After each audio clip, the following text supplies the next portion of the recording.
gente, tudo bem? Estamos mais uma vez abrindo as portas do Saramban, esse podcast sobre literatura coreana. E hoje é o primeiro episódio de uma nova série com o apoio da LTI Korea. Obrigada, LTI. Dessa vez a gente vai trazer livros que são classificados como pertencentes a subgêneros, né? Então são aqueles gêneros que não recebem às vezes muita atenção, embora esse cenário esteja mudando, né? E hoje o livro é um xodozinho nosso e Denise vai apresentar para vocês agora. Oi, pessoal, eu sou a Denise. A gente está muito feliz de fazer esse episódio hoje. Para quem acompanha, sabe que foi um surto quando a gente ficou sabendo que esse livro aqui vinha para o Brasil, porque somos muito fã da história. Foi uma leitura muito agradável e agora em português, né? Aliás, com mãozinhas de Bruna envolvidas, né? Para trazer esse livro aqui para o português. É o livro Regras do Amor na Cidade Grande, do Sun Yun Park, que é uma história que a gente vai entrar mais nas minúcias do gênero, mas já está aqui na capa, né? Que é uma história LGBT. E, para falar sobre isso, a gente trouxe a Amanda Fiorani, que é especialista, né, nesse tipo de literatura. Amanda, muito obrigada por ter aceitado o convite. Você pode se apresentar para a gente? Oi, muito obrigada pelo convite. Eu adoro o podcast de vocês, então eu fiquei encantada por estar aqui, por participar, principalmente com esse livro que eu amo. Uhum. Me apresentando. Agora, no momento, eu curso doutorado, né, na PUC-Rio, falando especialmente sobre queerness, mas num tema um pouquinho diferente da literatura coreana, que é sobre um dramaturgo do século XVI e XVII, contemporâneo do Shakespeare, chamado Ben Jonson. E por que queerness na obra de um dramaturgo do século XVI e XVII? Para quem não sabe, o teatro desse período ele não tinha mulheres nos palcos. Então, os personagens femininos eram interpretados pelos chamados boy actors. E eram jovens aprendizes do teatro. Então, essa figura dos boy actors gerava uma grande tensão em questões de gênero e sexualidade na época. E, portanto, a queerness é uma questão que está sempre muito posta nas peças desse período. E, principalmente, meu objetivo no doutorado é ressignificar a obra de um dramaturgo que, por muito tempo, não foi... suas peças não foram pensadas que poderiam... por esse olhar, né? Não foram pensadas com esse olhar. Shakespeare já há muito mais, né? Há muito mais tempo já vem sido reapropriado, suas peças sendo vistas com esse olhar queer, mas o Ben Jonson não. Então, esse é o meu objetivo no doutorado. Agora, pensando... E aí, isso remonta desde a minha graduação. Eu comecei estudando Shakespeare na graduação, lá em 2014. Aí depois fiz intercâmbio na Universidade de Warwick. E foi lá que eu tive contato mais próximo com o Ben Jonson, que aí me levou ao meu mestrado e ao meu doutorado. Então, de forma geral, pensando num contexto de recepção. Então, todos pela PUC, né? Você todos fez pela PUC, bacana. Sim. Uhum. Não consigo me desvencilhar da PUC, mas eu amo. Legal. E só falando, né, que quem recomendou o seu nome foi o Alex Pizziolo. A gente queria alguém que soubesse um pouquinho sobre essa temática para a gente trazer esse livro que a gente, na época, já sabia que ia vir, porque eu já tinha revisado. Sim. E aí ele sugeriu você, eu acho que vai combinar muito com as perguntas e o que a gente quer levantar sobre essa obra. Uhum. Sim, eu e o Alex, a gente dialoga muito nas nossas pesquisas, porque eu me interesso muito pela literatura coreana e leio sempre estive mais perto, assim, dos lançamentos no mundo anglófono, até por conta da minha página. E o Alex trouxe um outro lado também, que seria a parte mais acadêmica e do mercado editorial brasileiro. Então, a gente sempre fica conversando e comparando as tendências do mercado anglófono e brasileiro. E acabei me aproximando mais da parte acadêmica também, dos estudos coreanos aqui no Brasil. E aí foi ele que me apresentou o podcast de vocês, logo que a gente se conheceu, e eu amei e acompanho desde então. Que bom. Então, mas assim, a gente ficou curiosa para saber como que surgiu esse interesse pela Coreia e pela literatura coreana. Foi o Alex também que te introduziu a isso? Não. O primeiro livro de literatura coreana que eu li foi A Vegetariana, lá em 2018. E Aí depois, mas naquele momento eu não identifiquei ainda que aquilo seria um interesse meu por uma literatura coreana. Foi simplesmente um livro que eu amei. E aí depois eu li também, esqueci o nome do título em português, mas If I Had Your Face, da Frances Ha. Se fosse o meu rosto. Se esse rosto fosse meu. Se esse rosto fosse meu, Pela sim. Dark Side, né, que é publicado aqui. Sim, e depois outros livros também nesse momento. E aí depois eu, obviamente, acho que é um rito de passagem, me apaixonei por Pachinko. E conheci mais do lado da parte histórica, realmente, da colonização do Japão e tudo mais. E aí eu comecei a identificar que havia ali um interesse mais específico numa literatura coreana. E aí depois, com a minha página também, eu comecei a resenhar cada vez mais e mais livros coreanos e procurar, de fato, livros coreanos e perceber tendências do mercado editorial. E aí com esse boom, né, de 2023 agora, né, da literatura de cura e tudo mais, tiveram cada vez mais lançamentos, né? E aí isso ficou ainda mais perceptível, né? O meu gosto e também essa crescente, né, da publicação de livros coreanos no mundo afora, aqui no Brasil e fora. Aliás, sobre a literatura de cura, você parece que está aí escrevendo um artigo em conjunto com o Alex. Sim. Eu e o Alex temos um clube do livro só nós dois. Personalizado ali. Sim, e até porque eu leio muitos livros japoneses também, que também está tendo um boom muito grande, então a gente tenta alternar livros japoneses e coreanos, e aí com esse clube do livro e com as nossas conversas sobre o assunto, sobre esse boom do mercado editorial, a gente começou a pensar que o que seria a literatura de cura, né? E tentar pensar como que ele se coloca, né? Já que é um subgênero, é um gênero, o que seria, né? Então, tendência, é uma né? tendência. E eu acho que por ser muito novo, não tem muita coisa escrita sobre o que seria. Cada hora parece uma definição um pouco diferente. Cada vez mais livros que imediatamente não estavam sendo categorizados como literatura coreana, como literatura de cura, começam a serem enquadrados por uma questão, muitas vezes, aparentemente mercadológica. Né? Então, a gente está tentando entender como que se dá, o que seria a literatura coreana e escrevendo esse artigo. Muito interessante, já quero ler. Vem aí. Então, vamos entrar, de fato, no assunto, né?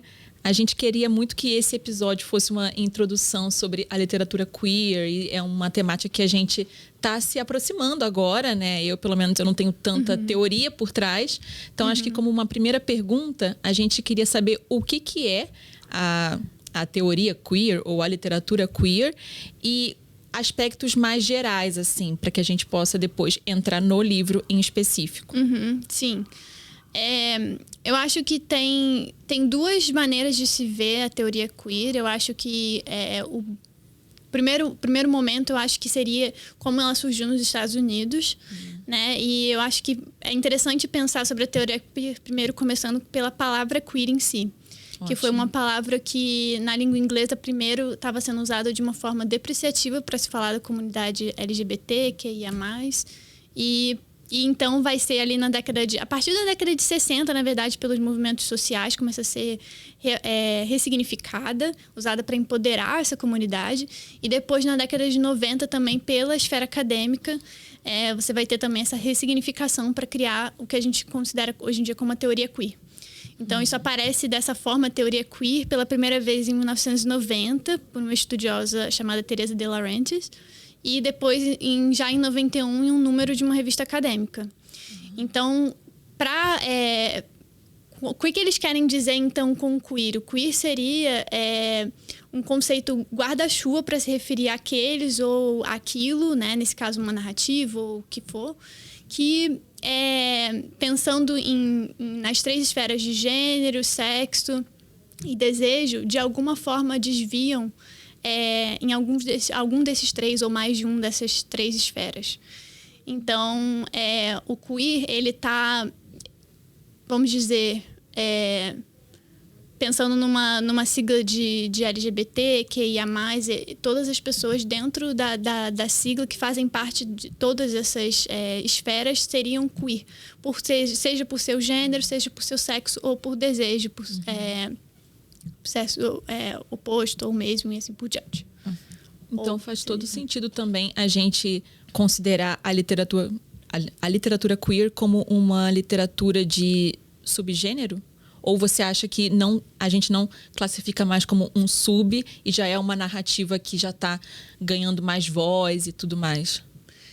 Eu acho que depende do panorama pelo qual você está olhando, assim, porque eu acho que muitas pessoas, por exemplo, caracterizam toda a teoria queer, por exemplo, como simplesmente por exemplo, se o autor é abertamente queer, toda a obra que ele vai escrever é queer, sabe? Então, nesse gênero, acaba sendo um pouco taxativo, porque acaba colocando sempre numa caixinha, quando o queer é justamente o contrário, é o que foge à categorização. Entendi. Então, eu acho que, assim, os subgêneros, eles são muito úteis, eu acho que mercadologicamente falando, mas acaba que nesse ponto eu acho que colocar no subgênero pode acabar afastando um grande público que tenha um certo olhar muito fechado ainda em relação a isso. Então, eu acho que sim e não. Acho que seria a resposta para isso.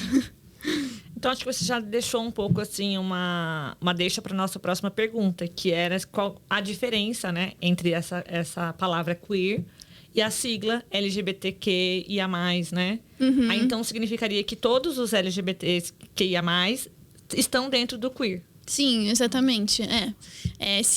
Como eu falei antes, você tem as 3 esferas, né? O gênero, o sexo, o desejo. Se em algum momento há um desvio dessa linha reta que a gente imagina numa matriz heteronormativa que a gente, infelizmente, ainda está subjugado, você já seria considerado queer. Mas na própria sigla tem o quê? Que é para queer também, né? Sim. Você sabe por quê? Você sabe por quê? É porque algumas pessoas não ainda... É porque tem 2 esferas, né? Acaba que hoje em dia a esfera acadêmica, a teoria queer, né? Ela de muitas formas começou por conta de movimentos sociais, mas por outro lado tem pessoas da comunidade que não se identificam com a teoria por conta de certas questões de teóricos mesmo, de uma ideia de gênero enquanto performance, de gênero como performativo e coisas desse tipo. Então, por conta disso, eu acho que há, hoje em dia, dependendo da pessoa para quem você pergunta, uma certa diferença entre a teoria queer, o conceito de queer e o queer enquanto uma identidade, enquanto como parte da sigla, como você falou, como uma das letras. Entendi. Eu li alguma coisa a respeito e aí, bem vagamente, assim, o que eu entendi foi mais ou menos isso, que o queer, muita gente entende o queer como mais parte da questão de gênero, né? Como você falou, de desviar um pouco daquilo que é socialmente entendido como norma. Uhum. E muita gente que se enquadra nessa categoria com relação ao gênero não se enquadra nas questões de sexualidade. Para eles, vamos dizer, é uma sexualidade heteronormativa. Uhum. Mesmo sendo de um gênero que não é comum, assim, né, nas esferas sociais. Então, acho que é isso que também traz essa confusão um pouco, né? Para esse conflito até entre academia e comunidade. Uhum. Porque... para uma das acadêmicas mais importantes da teoria queer, a Judith Butler, ela publica seu livro lá no começo, logo depois da incepção, assim, do surgimento realmente da teoria queer, lá na década de 90, com seu livro Problema de Gênero. E ela diz no livro dela, ela defende que o gênero ele é performativo. Uhum. Então, o que ela quer dizer com isso? Ela quer dizer que todas as nossas ações, todos os nossos gestos, a forma como a gente se porta, como a gente se veste, como a gente fala, eles reforçam, tudo reforça ou não um certo estereótipo do que é ser feminina, entre muitas aspas, e o que é ser masculina. Uhum. Então, muitas pessoas da comunidade não se identificam com essa ideia. E aí, por isso que eu acho que, hoje em dia, em algumas esferas, gera uma quebra entre a teoria queer acadêmica e esse conceito de queer que está muito ligado a Judith Butler, e a questão dos movimentos sociais e das pessoas que fazem parte da comunidade em si. Faz sentido, até porque as pessoas são seres humanos, né? Exatamente. São complexas por si só. E ter um termo que defina todas também pode ser complicado, né? Mas eu entendi, acho que ficou mais claro. E entrando em literatura em si, como que se manifesta esse tipo de teoria? E aí também entrando em literatura coreana, se você já percebeu alguns traços, alguns aspectos. Eu acho que, pensando especificamente na literatura coreana, eu acho que tem uma certa definição que eu achei muito interessante. Definição não, mas assim, é uma forma como o Anton Hur fala sobre literatura queer coreana, que eu achei muito interessante. Ele fala que tem algumas maneiras de se olhar para isso. Você pode pensar, primeiro, olhando com um olhar de uma teoria queer, desse olhar para obras do passado, e aí você perceber indícios em personagens, em situações, de obras escritas por autores que não eram abertamente queer. A segunda seria você simplesmente olhar para obras de autores abertamente queer, e aí isso já seria já mais recente, né? E aí você considerar, então, a literatura de autores escritos por esses autores abertamente queer. A terceira esfera seria você pensar também, e acho que principalmente para a gente que trabalha, vocês que trabalham com as traduções para o português, pensar no que está sendo traduzido e na tradução como um movimento político. Né? E eu acho que dentro desse movimento o Anton se destaca muito porque ele e o grupo do qual ele faz parte, os Smoking Tigers, tem isso como um mote para eles de que eles querem, sim, traduzir e disseminar essas obras escritas por não homens e não pessoas não normativas de alguma forma, sim, de alguma maneira.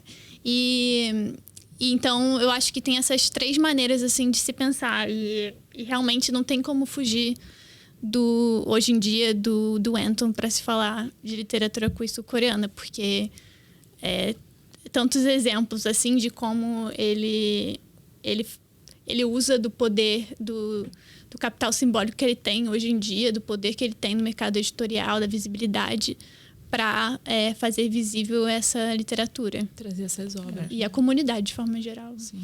Talvez alguém que esteja nos ouvindo não sabe quem é Anton. Pode ser, sim, pode acontecer, gente. É o Anton Hur. Ele é coreano-americano. Eu acho que ele é britânico. Acho que ele nasceu na Suécia, se eu não me engano. Nossa, mas é que ele é muito... Já morou em vários lugares. Internacional, gente. Muito. Internacional. Já morou em vários lugares. E ele morou um tempo na África também, se não me engano, em Hong Kong.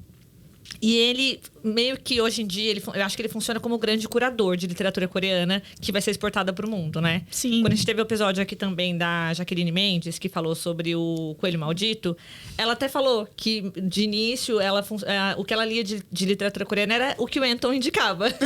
Era o que o Anton traduzia. Então, acho que é bem isso. Esse papel dele como um tradutor que tem esse viés político é muito importante, né, nessa hora de escolher o que ele vai traduzir, o que ele vai levar para o mundo. Sim, né? Exatamente. Eu acho que, como uma pessoa que estuda tradução, assim, o Anton, ele é, assim, celebridade para mim. Celebridade, exatamente. Porque, assim, é muito interessante, bonito, assim, ver o quanto ele carrega a tradução como realmente esse movimento político de levar certas obras, de disseminar certas obras, e faz uma escolha muito acertada do que ele quer associar o seu nome, né? E desde o começo, assim. Então, realmente, assim, não tem como... Eu acho que não tem como falar de queerness na literatura sul-coreana e não falar do nome dele, porque realmente ele, enquanto agente, ele se tornou realmente, como você falou, um curador da literatura coreana. O nome dele na capa já é o suficiente para o livro vender. Sim. Né? Sim. Aliás, só destacar que o Anton não é só tradutor. Ele agora teve também a publicação de um livro autoral, né? Sim. Que é o Toward Eternity. Toward Eternity, que eu indico muito. É um livro incrível. Ele é um livro de ficção científica, que não é um gênero que eu leio muito, mas eu acho que isso só destaca o quão bom o livro é, porque realmente se tornou, assim, um dos meus livros preferidos do ano. Olha. Ele é um livro que fala... é um livro de um amante de linguagens mesmo, assim, da língua. Porque ele fala muito sobre a literatura, sobre língua, e mescla isso em meio a uma discussão que está muito em voga, que é a inteligência artificial. E também, mas de forma geral, considera o que é ser humano, né? Porque no começo do livro... Ele coloca uma situação em que você tem pessoas com câncer terminal e que você tem como se fosse um estudo que está substituindo as células humanas por células como se fosse robô. E aí, só que a consequência disso é que no final todas as suas células vão ser substituídas. Então, dessa forma, ele considera... Então, o que é ser humano? É a sua célula humana? É a sua consciência? É o quê? Porque essa é a sua premissa. A história continua e começa a questionar isso, aumentar cada vez mais essa tensão. E a linguagem ali, a tradução, tudo muito imbricado ali, assim. Você vê muito a formação dele em literatura francesa e tudo mais. É incrível. Espero que esse livro seja traduzido. Pra cá. Ai, já tô querendo também, animadíssima.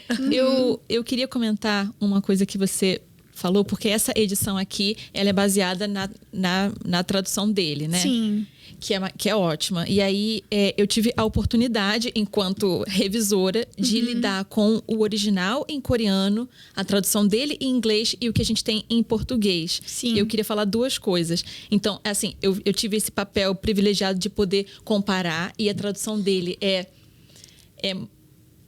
magistral.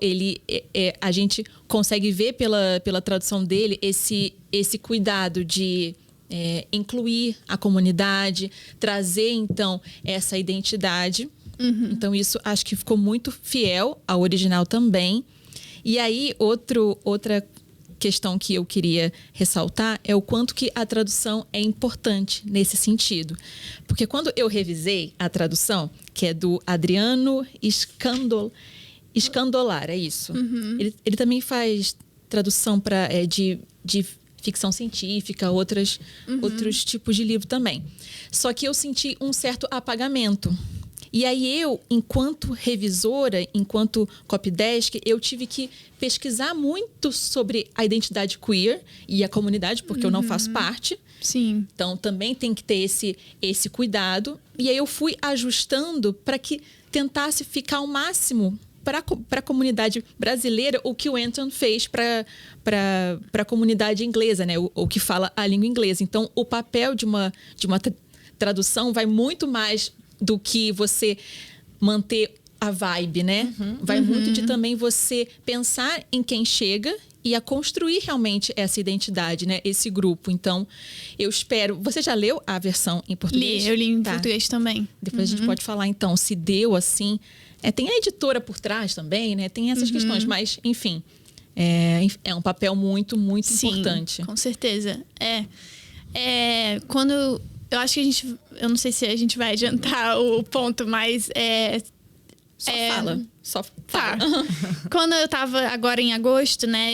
Eu tava no Festival de Literatura de Edimburgo e o Anton tava lá, né? E um dos livros que ele participou de 2 meses, e uma das mesas que ele participou foi sobre tradução em si. Com outras duas pessoas muito importantes, assim, a Arf Kwang, que publicou A Impostora e outros livros, e também tem uma carreira acadêmica bastante voltada para tradução, e a Emily Wilson, que traduz obras do Homero. Então, 3 esferas de tradução, assim, bem diferentes. E o Anton. E eu estava muito animada para essa mesa, obviamente, porque eu faço parte da área da tradução, e muito animada para ver o que ele ia falar. E sim, ele mencionou a tradução do Love in the Big City. E uma das questões que ele falou foi que quando ele traduziu esse livro, ele tentou deixar esse livro o mais gay possível. E aí a Arf, quando perguntou pra ele assim, tá, mas o que você quer dizer com isso? Como você fez isso, tipo, na tradução? E aí ele cita um exemplo eu acho que é da parte 2 do livro, em que, se eu não me engano, na tradução, eu acho que é página 72, que eu olhei no Kindle. Daqui? É. Ah, tá. Mas é que quando ele tá com aquele parceiro Huang e tudo, e que eles estão tendo uma certa discussão, e o cara fala assim, porque... você fala com o Yang falando, você fala como se você fosse super masculino e eu não. Ele fala assim, tava no coreano, como se você fosse super masculino e eu não. Aí ele falou, tá, mas às vezes eu percebia que as outros personagens liam muito o Yang como uma pessoa que até mesmo dentro de uma esfera de um homem homossexual na Coreia desviava um pouco dessa norma, porque a gente vê com os vários parceiros que ele tem ao longo do livro que as demonstrações de afeto públicas são uma questão sempre, né? Sim. Que ele às vezes quer se aproximar mais e sempre tem um certo receio, né? E aí o Anton fala assim, então eu queria deixar isso mais óbvio na narrativa, essa maneira como ele era lido, mas mais óbvio na narrativa. Então, nesse trecho, ele fala, então eu quis aumentar o nível, deixar o mais gay possível. Então, você fala como se você fosse super másculo e eu fosse, tipo, super uber gay, com letras maiúsculas. E aí ele até falou assim, e aí o Sang Paku me perguntou, tipo, tá, mas letra maiúscula? Porque não tem letra maiúscula em coreano. Tipo assim, qual é o efeito disso? Aí ele falou, não, eu quero incentivar muito, deixar, tipo assim, muito óbvio na narrativa isso. E ele também fala que a abordagem dele em entrevistas foi justamente, como você percebeu, deixar trazer essa linguagem da comunidade da Coreia pro inglês e deixar a linguagem mais camp, né, mais assim, adequada para uma comunidade em inglês possível, trazer essa questão. Então, sim, eu percebi que na tradução em português também teve esse cuidado de tentar trazer, né? Porque é uma grande questão do livro, né? Não tem como... Total. E assim, aí teve algumas partes que... eu vou dar um exemplo imaginário, que a palavra era amor, E eu ficava assim, não, calma. Eu acho que tem uma expressão para isso dentro da comunidade queer, etc. Aí eu baixei vários dicionários, assim, porque eu não sou, né? Eu não pertenço. Estudei e tudo, então era esse trabalho, porque o Anthony, ele fez isso em inglês. Então, eu, né, enquanto revisora, eu acho que o público brasileiro também deveria ter essa mesma vibe, né? Que bom, então, que deu assim, né? É que, claro, né, a gente que participa de livro tem várias pessoas envolvidas, né? Sim. Nem sempre o que eu coloco, o que o tradutor antes de mim pôs, fica depois. Mas, enfim, a vibe, que bom que deu pra manter, assim, um pouco. Sim. Eu fico feliz. E eu gostei também na tradução, assim, que... Isso foi uma coisa que também estava no episódio do Alex, que ele estava falando de como Tigre na Neve, né? Do uso dessas palavras em coreano também, que o Anton faz uso no inglês e que veio para tradução. E eu acho que é muito, muito legal, porque eu acho que aproxima, né, o leitor da Coreia. E eu acho que são palavras que, conforme a pessoa vai lendo, ela vai identificando. E hoje em dia, com o boom que a gente tem de séries, é meio que quase... de certa forma impossível, ou se não a pessoa valeria realmente uma pesquisa para saber o que seriam essas palavras, né? E fizeram um trabalho bem legal de aproximar o leitor, assim, da... Eu achei bem interessante também. Aí só um adendo que, assim, a gente... Uma pequena crítica. Ai, já porque, vai assim, a linguagem e tudo mais, isso tá tudo lindo, gente. Mas essa capa... Não. Essa Capa capa não está nada gay. gente. Essa capa não está nada gay. Sim, tinha tanto potencial. Tinha tanto potencial. Podia ser tanta coisa. Já que a gente falou. Olha, o que eu já reclamei dessa capa. Mas, assim, eu acho que porque a gente ama muito o livro, a gente fica, nossa, tinha tanto potencial pra, tipo, mostrar na capa, assim, Mostra tudo essa bem. capa, por favor. Sim. Ó, tá vendo? Até entendo, é a minha capa preferida. A minha também. nossa também. Mas eu até entendo por que não veio essa capa pro Brasil, por conta do cigarro e tudo mais. Mas. Mas a vibe. Mas Amanda, é a vibe. exatamente. Eu acho que é mais, a capa mais representativa, até mais do que a coreana. Eu acho. Eu acho. Mesmo, É mesmo. É.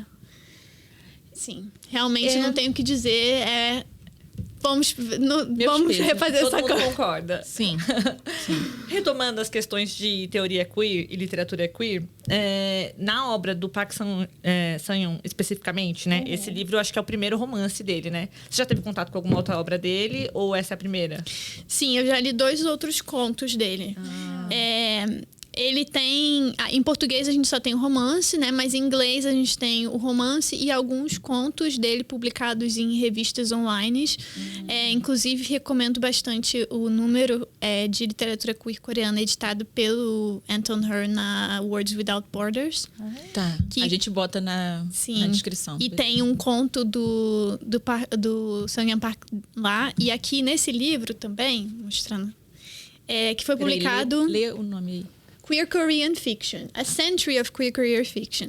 Foi publicado no final do ano passado e reúne vários textos literários desde 1918 até 2017. É uma seleção, obviamente, mas são todos textos que, se eu não me engano, estão aparecendo pela primeira vez aqui em inglês e muitos que são recuperados de arquivos por esse professor, o Samuel Perry, que é um professor da Universidade de Brown, que traduz tanto do coreano quanto do japonês também.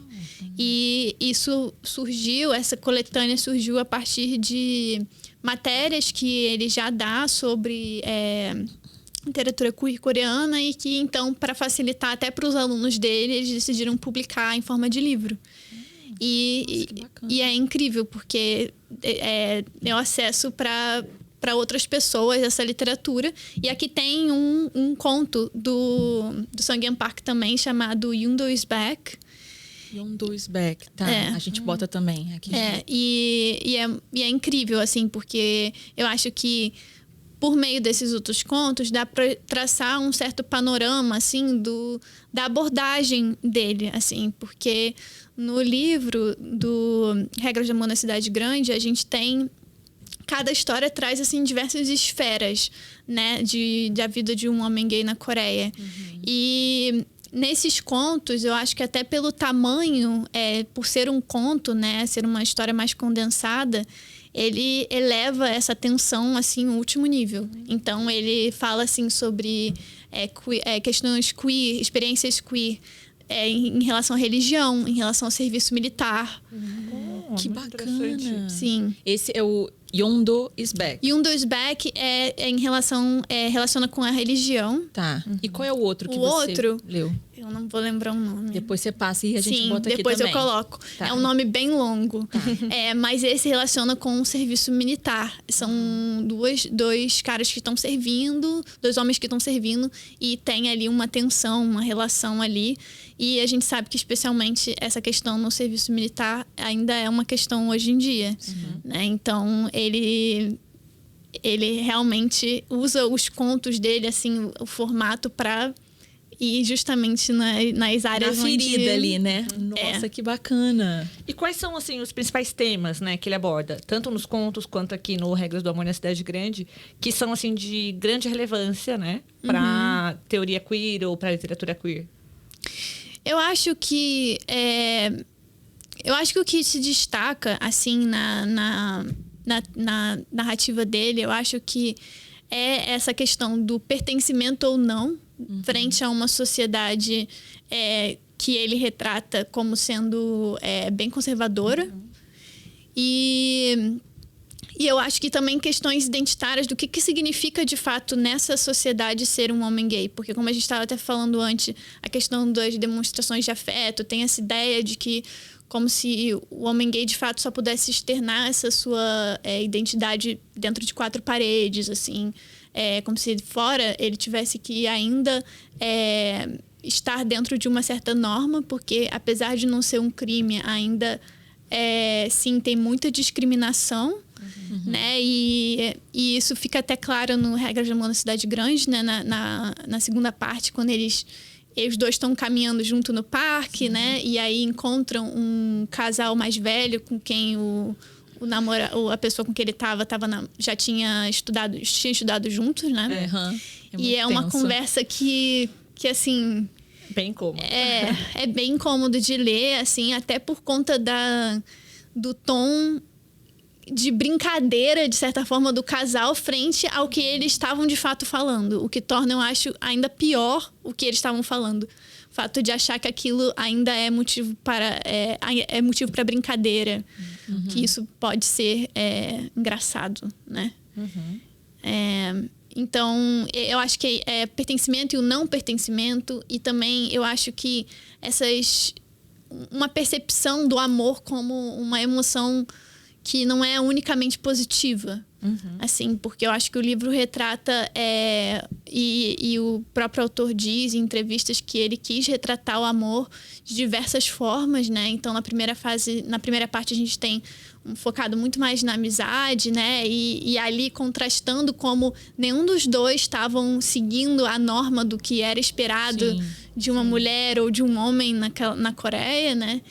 E até em questões reprodutivas, né? Que é algo que aparece depois quando o Young tá na fase com a mãe, né? E a mãe sempre fica, quando é que você vai casar? Ou quando é que você vai ter filho? E todos esses papos. As namoradinhas. Exatamente. E também nessa primeira parte, sem dar spoiler, também tem muito de amores líquidos, né? Porque os dois, eles têm uma vida devassa, sei lá, é uma vida com amores de um dia, de algum... Então também tem essa ideia de um amor diferente da norma também, né? Sim, exatamente.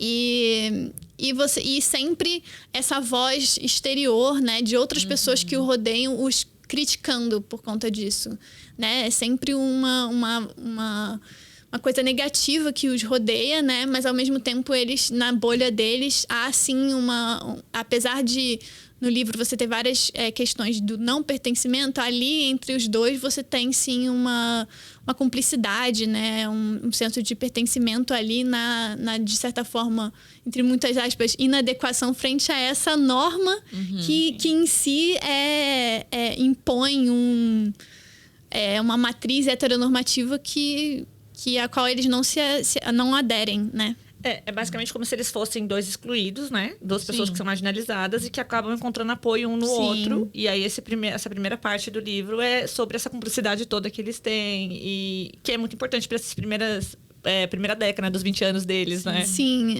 exatamente. Mas, assim, eu acho que o livro fez muito bem, assim, em demonstrar como... esse lado também negativo, né? Como a gente estava falando antes. Um amor que é tóxico. Um amor que é uma emoção como uma coisa negativa. Então, quando... achei engraçado isso em uma entrevista. O autor falando sobre que esse foi um objetivo dele, de tratar de diferentes formas de amor. E a pessoa que estava entrevistando ele falou... mas sempre acaba o capítulo, porque esse livro é dividido em 4 partes como se fossem contos, mas que se entrelaçam, né? Com o mesmo personagem. Mas então esses capítulos, essas histórias sempre terminam com você terminando, você nunca tá, tipo, junto. Aí eu falando, mas assim, essa é a minha experiência, o amor também é assim, sabe? Então eu acho que é assim, um olhar muito pro amor de uma forma não idealizada. Isso. E uma forma bem crua, assim. Essa é a realidade, essa é a minha experiência e que é uma outra questão, né? Essa questão de ser a experiência dele ou não, né? Isso, fica sempre muito, uma pulga ali atrás, exatamente, atrás da orelha. E eu acho que ele incentiva muito isso, né? Ele não faz questão de desencorajar os seus leitores de fazer essa diferença. É uma obra de ficção ou é uma autoficção? Sim. Não. A própria escolha do nome do protagonista, exatamente, né, gente? Já traz esse incentivo. Não, e não só o Young do Sang-Yeon Park, na última parte também uma pessoa no hotel se refere a ele como Sr. Park. Sim. Então são 2 nomes aí, né? Exatamente. Exatamente. E, Amanda, uma dúvida, você mencionando sobre esses tipos de amores e etc. Você acha que o título em coreano, que em português ficou parecido, traz esse questionamento? Assim, o que você acha que o autor quis dizer com esse título? Quis transmitir com o título? Então, eu acho que pensando até no que a gente já vem falando até agora, o regras, né, é interessante. Em alguns lugares traduzido como, acho que, manual, não é? E, assim, é interessante pensar porque é justamente o que não... É regras do amor, mas é o que não está na regra, né? É o que desvia a norma. E em cidade grande, né?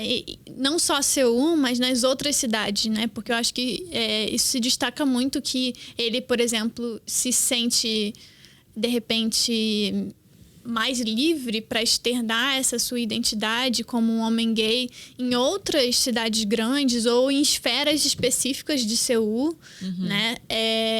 Mas então não só a cidade grande de Seul, mas nas outras cidades que o livro passa, né? Mas eu acho que é muito isso. O regras, eu acho que brinca muito com essa questão que a gente vem falando de uma norma... Do que é regra, né? Exatamente. É regra mesmo? Entendi. De uma ainda seguindo uma coisa patriarcal, de uma coisa heteronormativa que simplesmente o Young decide não aderir. Não é para ele. É assim que eu, pelo menos, interpreto esse título, assim. Eu acho que é muito por esse lado, eu acho. Até é um livro muito cosmopolita, né? Então ele passa por bairros ali que a gente conhece, Hongdae, Itaewon, que são bairros também muito internacionais, né? Então ter essa ideia de amores em uma cidade caótica e cheia de informações e de liberdades e restrições faz muito sentido, né? E eu acho que também a cidade grande, a ideia de uma coisa metropolitana e tudo, te dá uma certa anonimidade também, né? Em que você pode ser mais quem você e te dá essa certa liberdade que outros lugares, de repente, não dariam. Isso a gente falou, inclusive, com relação à língua. Quando a gente está falando um idioma que não é o nosso idioma nativo, que a gente se sente, talvez, livre de falar certas coisas. Eu acho que isso acontece também em ambientes mais internacionais, como cidades cosmopolitas, coisas assim, né? Eu acho que isso faz muito sentido, assim, pra gente entender um pouco também as relações interpessoais, né? Nesse livro. Sim, exatamente. E vamos entrar um pouquinho, então, nessa recepção, né? Como que o povo está recebendo esse livro.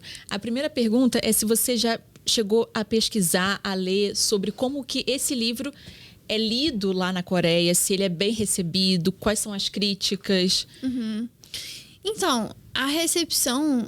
eu pesquisei bastante sobre a recepção na Coreia, mas ainda continua um grande enigma para mim, porque ao mesmo tempo que eu já li em alguns lugares que foi um grande best-seller lá, por outro lado, você tem também falas do autor falando de resenhas muito ruins.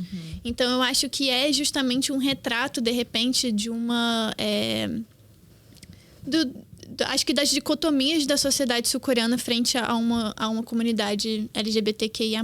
Porque você tem uma recepção de resenhas muito ruins, mas ao mesmo tempo pessoas da Coreia, da comunidade queer que se sentiram vistas, né? Se identificaram com essa história e que pela primeira vez olharam ali e viram os bairros, as situações e assim, se identificaram realmente com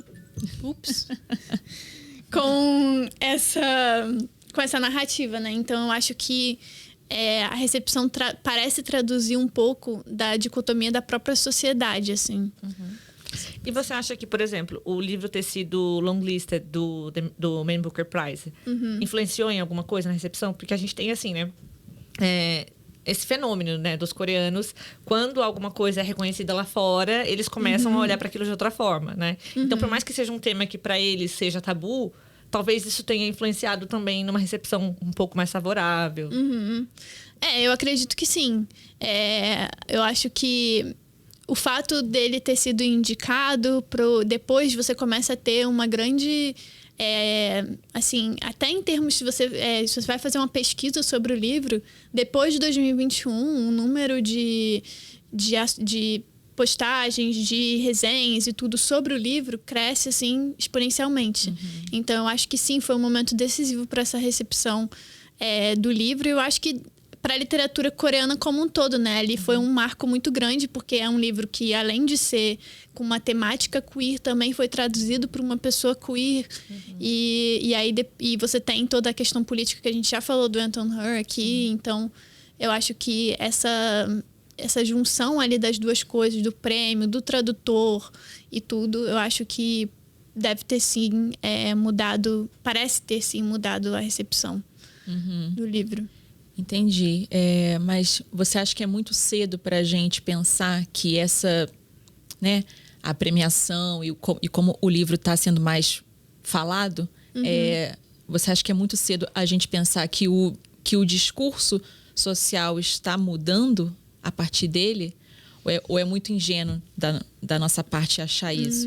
Porque a gente está falando de Coreia. Sim. A dicotomia é muito forte por lá, nesse sentido. Eu acho que,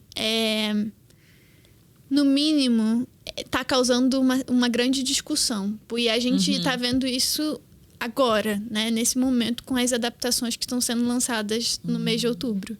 Então, eu acho que a própria recepção que as adaptações estão recebendo, principalmente a adaptação para a série que nem foi lançada ainda, eu acho que já demonstra um pouco que, no mínimo, isso está causando uma grande discussão sobre ser um homem gay na Coreia. Uma comunidade queer que existe e é bastante ativa frente a um lado também bastante conservador da sociedade. Então, eu acho que, no mínimo, está suscitando essas discussões de uma forma mais contundente agora.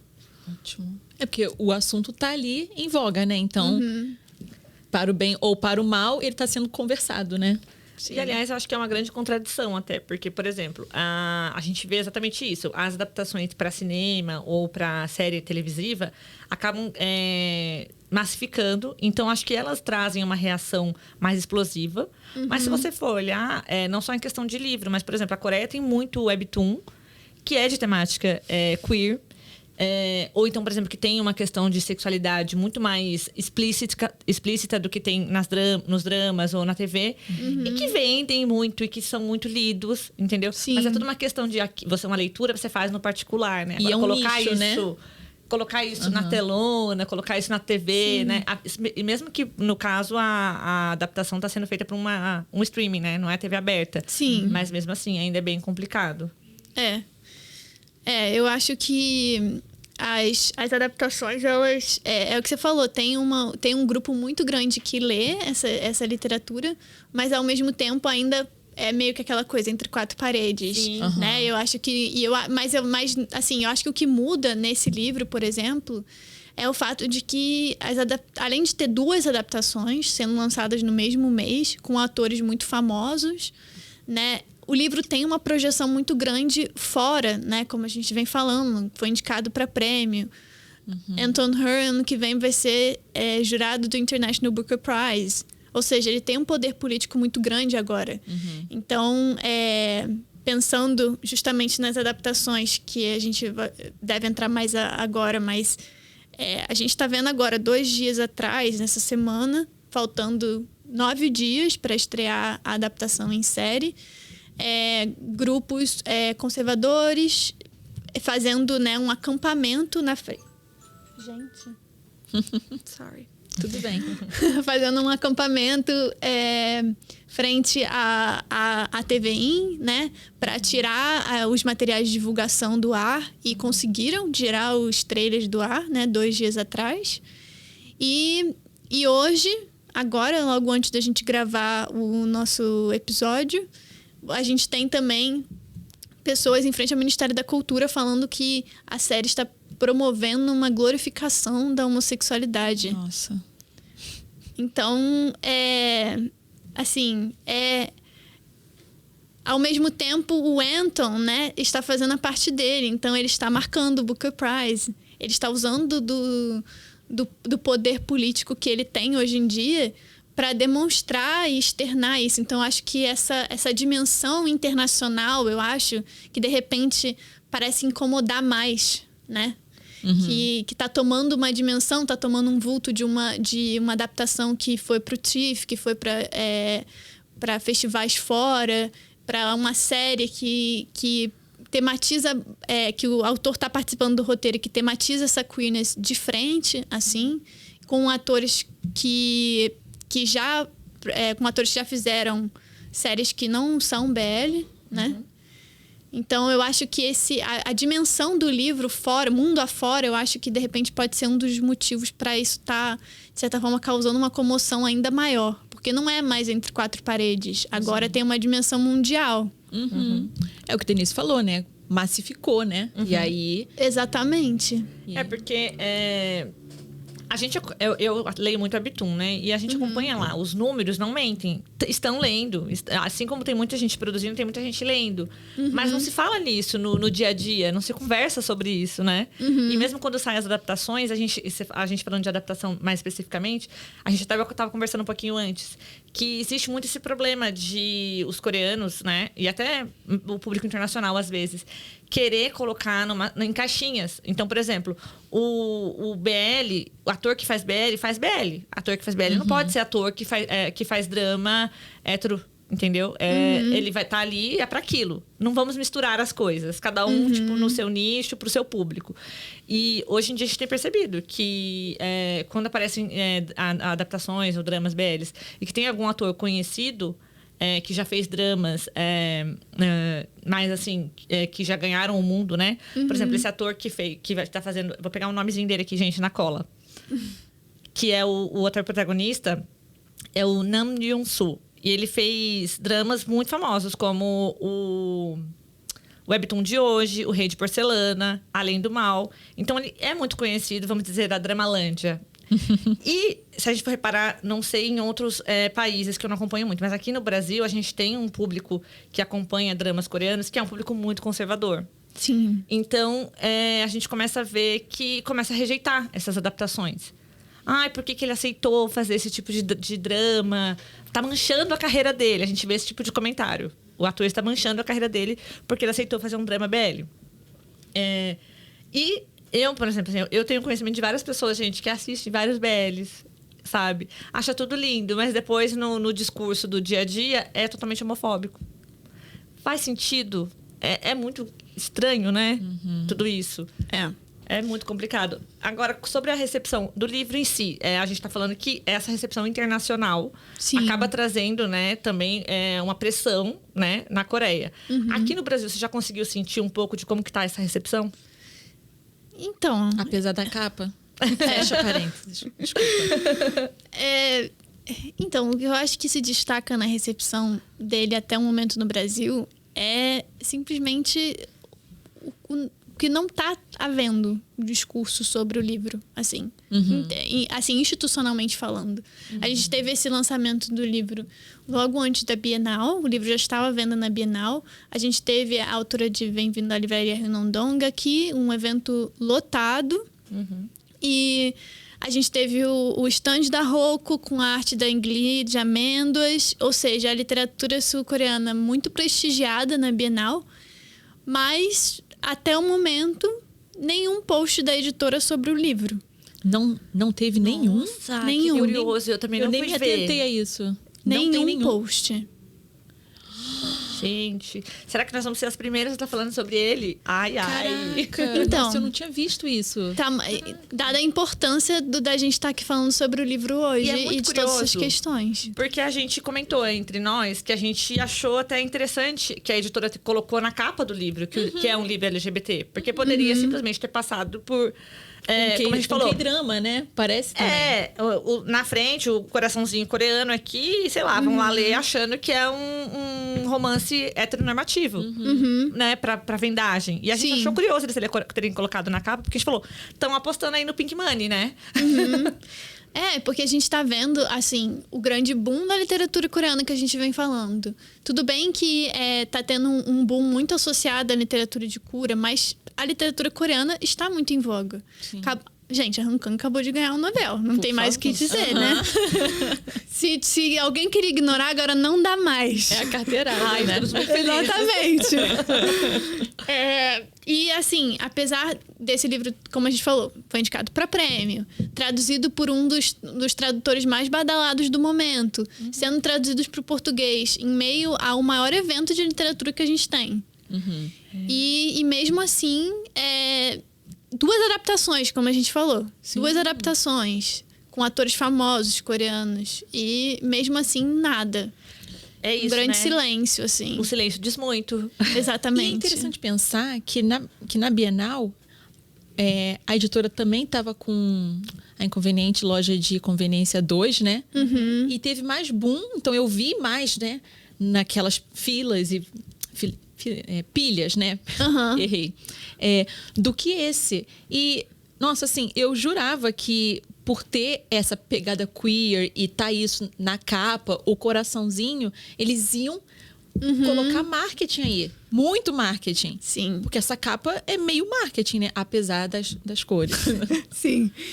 Eu fiquei muito chocada. querendo dar o benefício da dúvida e esperando, achando que de repente eles iam fazer alguma questão de marketing relacionada às séries. Mas o filme já estreou. A série vai estrear semana que vem, vai estrear dia 21.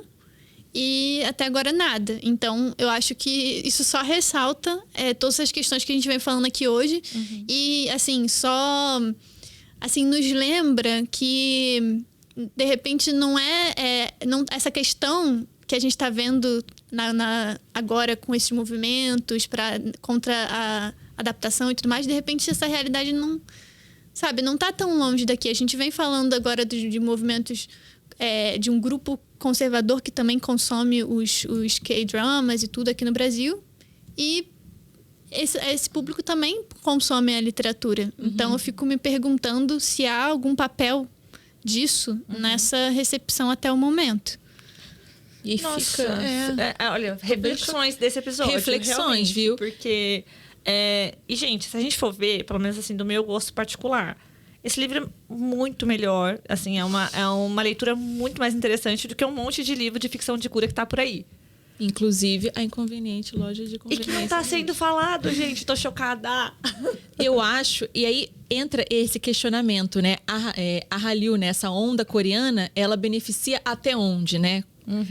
Porque, por exemplo, BL, a gente vê que tem essa restrição toda. E aí, um livro queer muito, muito bem feito, muito bem escrito, muito bem traduzido.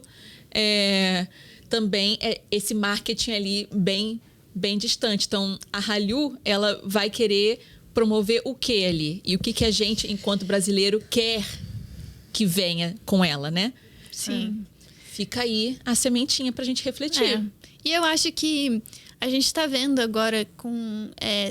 como a gente estava falando lá no começo, livros que, de repente, quando lançaram, como Amêndoas, que estava sendo muito falado como um livro indicado pelo BTS e tudo mais, mas em nenhum momento se falava, principalmente por conta do momento em que ele foi lançado, de literatura de cura. Agora, quando o Impulso foi lançado, já está sendo enquadrado como literatura de cura. A autora, né, como... uma reportagem no Globo de página inteira, né, falando sobre isso.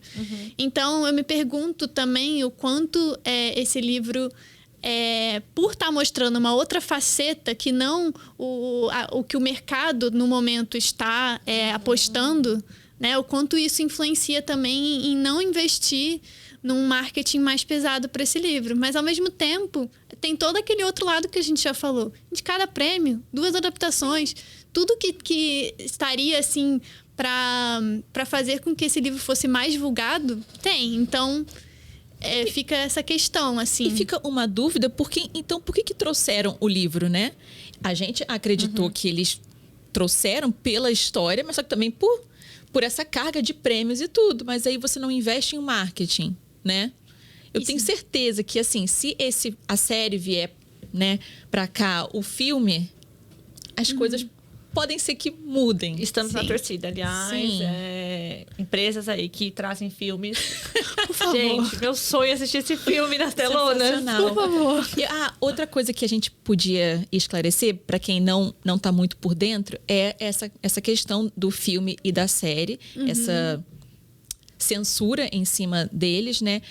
Fala assim pra gente como que os dois estão sendo apresentados, se eles tratam da mesma forma, qual que está recebendo mais represália, assim, digamos, mais críticas. Sim, então temos 2 adaptações sendo lançadas agora em outubro, né? Então, o filme, que tem vários posters focados justamente na personagem Jae-hee, que é a amiga do personagem principal, Young, nessa primeira fase do livro. Ou seja, vamos dizer, 20-25% do livro. E ela está sendo mostrada em todos os posters. É claro que é uma atriz muito famosa e isso também tem um peso. Mas, assim, até mesmo o trailer um pouco bem diferente do que a gente espera nesse livro, que tem o Young como um personagem principal, sem ter o que dizer, né? A trajetória dele. E a série, que vai ser lançada no dia 21. E, se eu não me engano, vai aparecer aqui já tá como em breve, no Onde? Viki. Na Viki? Já? Viki? Nossa, eu não tinha visto ainda. Vou quem assinar, quer trazer. então. Maravilha, maravilha. Ótimo. E por outro lado, tá evidenciando essa experiência queer. O autor tá muito envolvido, ele escreveu o roteiro, enquanto no filme ele não estava ali tão próximo. E evidenciando bem a experiência do Young como personagem principal dessa série, como personagem principal dessa narrativa de forma geral e seus diferentes momentos. Sim.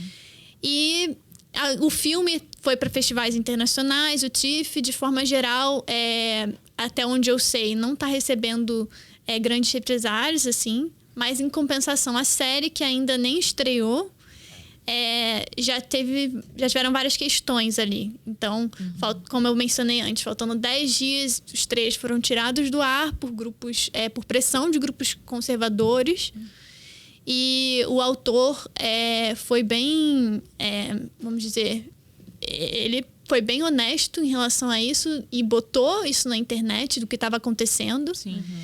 E não teve medo de externar que era isso que estava acontecendo, que ele não podia divulgar a série, faltando ali 9, 10 dias para a série estrear. E até em algum momento, como é que isso ia se dar? Porque antes iam ser, acho que 8 episódios. E aí... Não, vão ser 4 episódios, um para cada fase. Mas primeiro iam ser lançados 2 semanalmente. E com essa questão, aparentemente vai ser lançado todos os episódios de uma vez só. Até para diminuir, eu acho que essa questão semanalmente, né, de possíveis... de quererem tirar a série do ar. Coloca tudo de uma vez, que aí a chance de... né? Já tá, exatamente. No momento que já está lá, né? Fica mais difícil. E hoje, no Ministério da Cultura, estavam lá em frente, novamente, falando que, que o governo está financiando obras, dramas gays que estão glorificando a homossexualidade.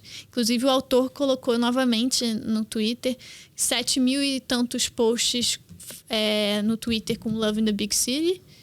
E glorificação como 1.000 e tantos posts. E é interessante mencionar, ainda nesse assunto, que o trailer do filme... Assim, a gente vê o trailer e quem não leu e não sabe de nada, acha que é um filme sobre uma amizade ou um possível amor entre eles dois, né? Um amor romântico. Sim. Então, por isso que o filme também não está recebendo tanta censura e crítica, né? O trailer da série que foi tirado do ar Tem um beijo, tem eles ali, tem 2 homens ali se de mão envolvendo. dada. Então é muita sujeira, é uma glorificação aí errada, né? Essas coisas todas. É quase como que se no trailer do filme, o filme ele é estrelado pela Kim Go-eun, que fez O Rei Eterno, né? Sim. E o Yumi Sales é uma atriz muito renomada, não só nos dramas, mas também no cinema. Ela também já fez filmes excelentes. E o protagonista é o Steve Oh, que fez agora o Pachinko, né? É um ator que ainda não tem muitos trabalhos, mas que todos os trabalhos que ele fez são bastante relevantes. E é engraçado isso, porque no trailer mostra uma parte, assim, divertida da vida deles, né? Baladas, e os dois muito engraçados e tal. Sim. Então é aquela coisa assim, ai, é legal ser gay, é divertido. Mas não pode mostrar o que mostra no trailer da série, que é o beijo no final, né? Sim. E é engraçado isso, porque o livro, o filme, lembra quando a gente estava na expectativa, né, da adaptação, a gente começaram a soltar algumas coisinhas, e quando soltaram algumas fotos, a gente falou, gente, mas medo, porque tá parecendo que estão focando tanto na Jerry, sabe? Sim. Será que vão transformar a história numa história da Jerry com o seu amigo legal gay? Complicado, né? Aí, agora, depois que o filme já saiu, eu tenho visto algumas reviews falando que não, que tá bem interessante, ele foca na história do Yoon, mas... essas coisas todas a gente entende que talvez seja assim um desvio, né? Pra que o filme não leve tanto hate. Talvez. Eu também entendo dessa maneira. Eu acho que com esse marketing que, de certa forma, não evidencia tanto como a história vai ser, de repente, eles podem alcançar, de repente, pessoas ou públicos que eles não alcançariam de outra forma. Vamos tentar entender dessa maneira, né? Mas eu acho que eu também vi algumas reviews online e de pessoas falando que eu também estava com esse medo. Será que eles vão retratar só essa primeira fase, só essa primeira parte do livro? Mas aparentemente não. Aparentemente simplesmente é uma mudança de um foco ali em que a Jae-hee só aparece realmente na primeira parte no livro e que no filme aparentemente ela vai meio que acompanhar o amigo nessas diferentes fases da sua vida. Espero assim eu, né, que não assisti o filme ainda. Altas expectativas, né? A gente fica meio com o coração ali na mão, porque a história é muito boa, né? E a construção dos personagens é muito complexa e bonita. Então, aí tomara que não estraguem assim, né? A gente Sim. fica com o coração. A gente tá caminhando pro final, a gente já falou de muita coisa e algumas perguntas a gente foi emendando, então isso é ótimo, porque quer dizer que a conversa flui. Então, acho que assim, como uma reflexão final, é o que você falou, essas críticas e esses comentários todos a respeito do filme, do livro também e da série, apesar de muitas não serem positivas, elas não só revelam como a sociedade coreana é conservadora, ainda tem um público, né, com uma voz ali dominante muito, muito conservador, como também traz esse assunto à tona, né? Então, coloca ali ele em pauta e isso pode ser que daqui a pouco traga algumas pequenas mudanças, né? Eu não sei se é ingênuo demais a gente achar isso, mas é o que você falou, né? Só de estar ali, né? Eu acho popular. que no mínimo tá assim, de certa forma é bom incomodar, assim. Total, sim. Porque eu acho que tá criando essa discussão e numa escala global. Eu acho que é muito isso. Tá todo mundo, de certa forma, observando como essa questão está sendo tratada, porque é um livro que foi indicado para o Booker Prize, que é um dos maiores prêmios, né, para livros escritos traduzidos para a língua inglesa. Então, o Anton Hur, como a gente falou, tem um poder político muito grande, está acionando nessas instâncias, está não só falando que isso está acontecendo, mas marcando o Booker Prize. E isso eu acho que tem um poder muito grande de colocar tudo isso em evidência, meio que o mundo está assistindo como o desenrolar disso tudo. E eu acho que pode ser que essa pressão gere algum resultado positivo, mas assim... eu acho que sempre incorre nesse risco da gente querer de ser um pouco ingênua, mas eu prefiro ser ingênua, sabe? Em certos momentos. Vamos ser otimistas. E a gente tá falando de uma Coreia aí que tem a parada gay e atrás vem uma outra manifestação religiosa, né? Atrás, assim. Então, É quase uma guerra. É uma guerra A parada lá é organizada, mas é um conflito ali absurdo, né? Então, é esse cenário que a gente tá se deparando. Então, você acha que ele tem também esse poder, né? Como a gente tá falando, é um livro que teve uma ascensão, assim, global. Então acaba mudando não só em questões dos conservadores coreanos, mas também conservadores em outras partes do mundo, né? Sim, eu acho que, tipo, agora o Sangyeon Park tem meio que um mundo assim como... E eu acho que eu vejo muito uma presença dos brasileiros muito grande, assim, apoiando a adaptação, divulgando o trailer, apesar do boicote ao trailer, divulgando isso tudo. Então, eu acho que a gente, brasileiro, quando a gente quer, a gente irrita, né? Tipo, então, gente, vamos apoiar, vamos assistir. Muito legal. E para finalizar, assim, que você gostaria que esse livro, né, para os nossos ouvintes, qual que é a reflexão que fica, né?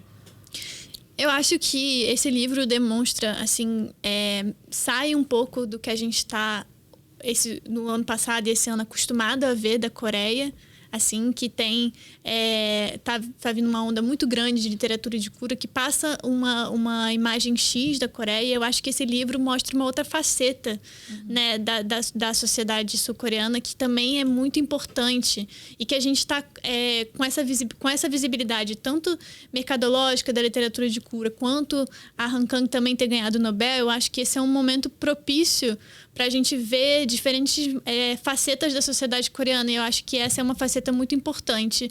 Assim, que apesar do autor falar que esse livro, para ele, inicialmente, tinha pensado como um livro muito coreano, ele encontrou tantas pessoas ao redor do mundo que se identificaram com essa história. Então, eu acho que é uma história que é da Coreia do Sul e também não. É também uma experiência que em muitos momentos, infelizmente, né, porque mostra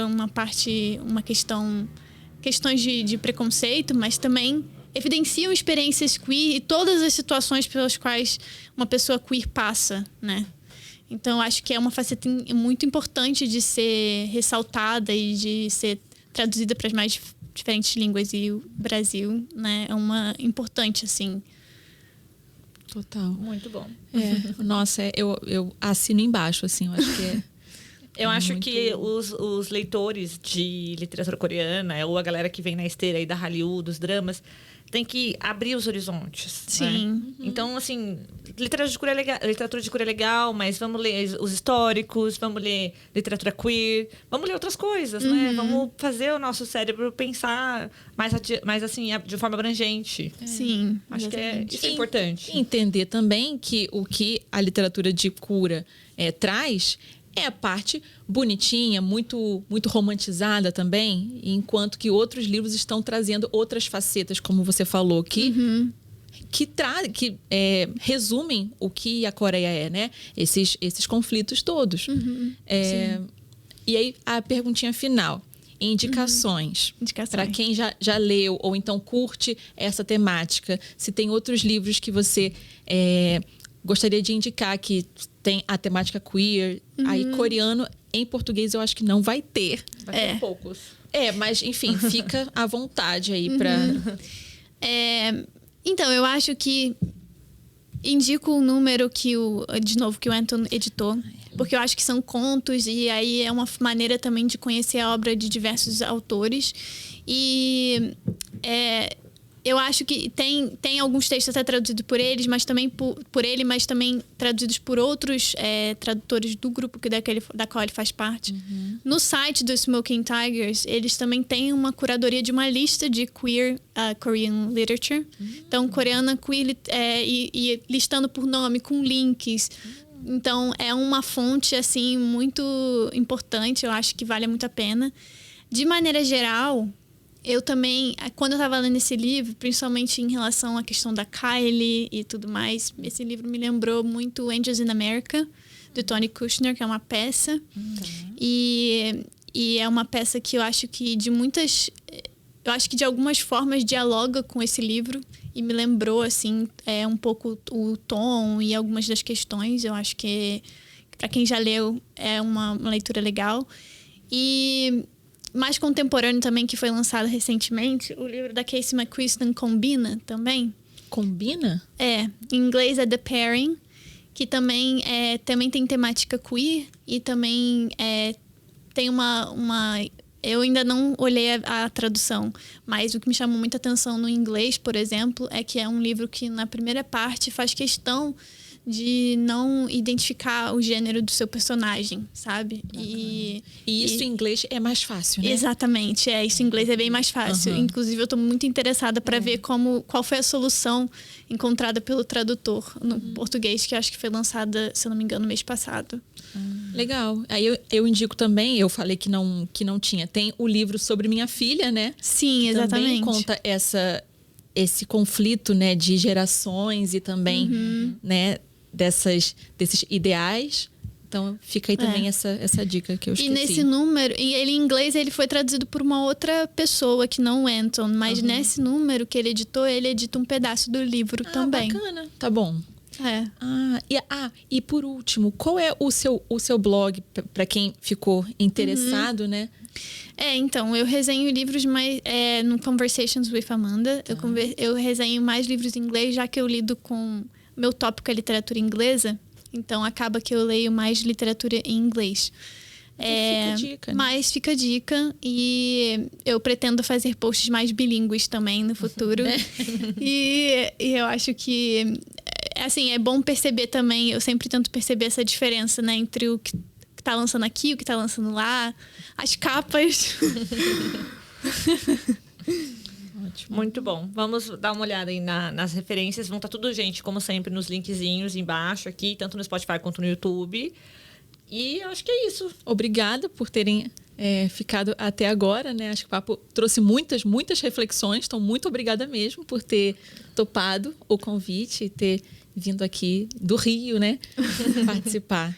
Foi um grande prazer. Foi incrível, assim. Eu acho o podcast de vocês importantíssimo.